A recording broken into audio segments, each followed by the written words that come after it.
പിന്നെയും പോവാണ് അവള്. അപ്പോ ഓ അവൾക്ക് വാശി തണുപ്പത്ത് ചെവി പുറത്തിട്ടിരിക്കാൻ. നോക്ക് മുഖം നോക്കും. ഉവാവ് അങ്ങനെ വരട്ടെ, അപ്പാണ് എന്റെ സ്വഭാവം മാറാട്ടോ. ആ അമ്മോ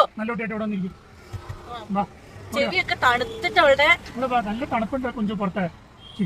ആ ഉവാവ് അങ്ങനെ വരട്ടെ, അപ്പൊ ഞാൻ ശരിയാക്കി തരാം. വന്നു കഴിഞ്ഞാൽ കുഞ്ചു പിന്നെ എന്താ ചെയ്യാ? എന്ത് തണുപ്പാന്ന് അത് പുറത്തിട്ടിരുന്നിട്ട് എവിടെ ഒരു മിനിറ്റിന് ഗ്യാപ്പ് കിട്ടുമ്പോ അവിടെ പോയിരിക്കും. ഇപ്പൊ പറഞ്ഞപ്പോ പോയിരുന്നോ? അല്ലെങ്കിൽ എന്താ അറിയോ, ഗ്യാപ്പ് കിട്ടുമ്പോ അവൾ എന്റെ അടുത്ത് വന്നിട്ട് തുറത്ത് തലമിട്ടിരിക്കുക. എന്നിട്ട് വണ്ടി ട്രാഫിക്കിന്റെ അടുത്തേക്ക് താകുമ്പോ അവിടെ പോകും. എന്നിട്ട് പിന്നെ കുറ്റം മൊഴി ഇരിക്കും. നാട്ടുകാരും മേഖലാക്കണോ, നീയും മേഖലാക്കി. അവൾക്ക് ചെവി ഇളക്കണമെന്നുണ്ടെങ്കിൽ ഇതുപോലത്തെ ഡ്രൈവ് കിട്ടണം. ഒരു അറ്റ്ലീസ്റ്റ് ഒരു 40-50 60 പോയാലേ അവള് നോക്കിയാവും. എന്നിട്ട് ട്രാഫിക്കിന്റെ ഇടയിൽ പോയിട്ട് നിന്നിട്ട് പിന്നെ എന്നെ പറഞ്ഞിട്ട് എന്നെ വിളിക്കും. അച്ഛക്ക് വണ്ടി ഓടിക്കാൻ അറിയില്ല, എന്തൊക്കെയാണ് സ്പീഡ് പോകാൻ അറിയില്ല, അച്ഛക്ക് വണ്ടി ഓടിക്കാൻ അറിയില്ല. എവിടെ മുന്നിൽ കാണിക്കും. എല്ലാരും മനസ്സിലാക്കട്ടെ. ട്രാഫിക് വന്നു, അപ്പൊ അവിടെ വന്നിട്ട് ഇവിടെ നിന്നു. ഇനി എനിക്ക് ഇപ്പൊ ആകെ എത്ര 25 രൂപ പോണേ. ഇനി തുടങ്ങും.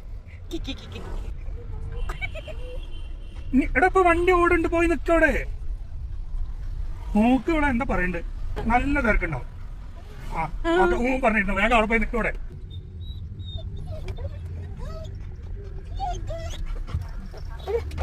ഗ്ലാസ് അടച്ചു. അതാ ഒരു 50 മീറ്റർ കൂടെ തുറക്കാൻ വേണ്ടി ചോദിക്കുക. എന്നെയാണ് ചോദിക്കുക എന്താ ചെയ്യാ. ശരി കേട്ടോ, ഒരു 2 സെക്കൻഡ് മുന്നേ അവള് കരഞ്ഞതാണേ. കുഞ്ഞാന് തണുപ്പ് നോക്കൂ, എന്തൊരു തണുപ്പാ ചെവിയൊക്കെ. അസുഖം വന്ന് എന്ത് ചെയ്യും? ഡോക്ടറെ അടുത്ത് കൊണ്ടുപോട്ടെ. അസുഖം വന്ന ഡോക്ടറെ അടുത്ത് കൊണ്ടുപോട്ടെ മോനെ. കൊണ്ടോണ്ടി വരും. ചോദിച്ചു വെക്കോ അപ്പൊ ഡോക്ടറെ. എന്തോ ഒന്നും പറയണ്ട. എന്തിനപ്പ പറയണേ? എന്താണ് തുറക്കാനാണോ? തണുപ്പില്ലേ? ഷോൾഡറിൽ അവിടെ മുട്ടും. തുറക്കാൻ പറ്റുന്നില്ല. അവിടെ തുറക്കാൻ പറ്റുന്നില്ല. എനിക്കറിയാം എവിടെ, നീ കാണിച്ചു തരുന്നു വേണ്ട. നോക്ക് അവിടെ എങ്ങനെ വന്നിട്ട് നിങ്ങളുടെ വിൻഡോന്റെ സ്വിച്ച് ഇരിക്കും. നോക്കുക അവൾക്ക് എല്ലാം അറിയാം. വിൻഡോന്റെ സ്വിച്ചോടെ എനിക്കറിയില്ല. എവിടെയാണ് കാച്ചു കൊടുക്കോ അച്ചക്ക്? അച്ചക്ക് മറന്നുപോയി. മറന്നുപോയി. എവിടെ സ്വിച്ച് എവിടെയാണ്? കാച്ചു കൊക്കോ. കാച്ചു കൊക്കോ. അവിടെയാണ്. നിങ്ങൾ കണ്ടോ?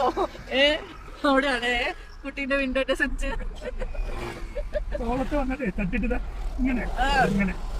എന്താ ചെയ്യല്ലേ?